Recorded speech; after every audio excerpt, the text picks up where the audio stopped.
একটা গল্প শুনবেন।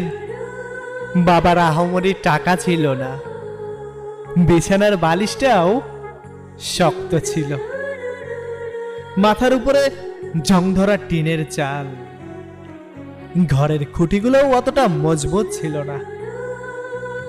অল্প বাতাসাই প্রচন্ড ভয় লাগতো। আত্মীয় স্বজনদের ভালোবাসাও ছিল বাবার সম্পত্তির মতোই অল্প। জি হ্যাঁ ম্যাডাম, এটাই একটা মধ্যবিত্ত পরিবারের সন্তানের গল্প। স্বপ্ন ভাঙার কষ্টটা ওই সন্তানের কাছে জিগাও। হাজারো স্বপ্ন চোখে নিয়ে পরিবারের জন্য আজ দূর প্রবাসে। শুধু পুরুষই নয়, অনেক মেয়েও আছে তাদের পরিবারের বোঝা মাথায় নিয়ে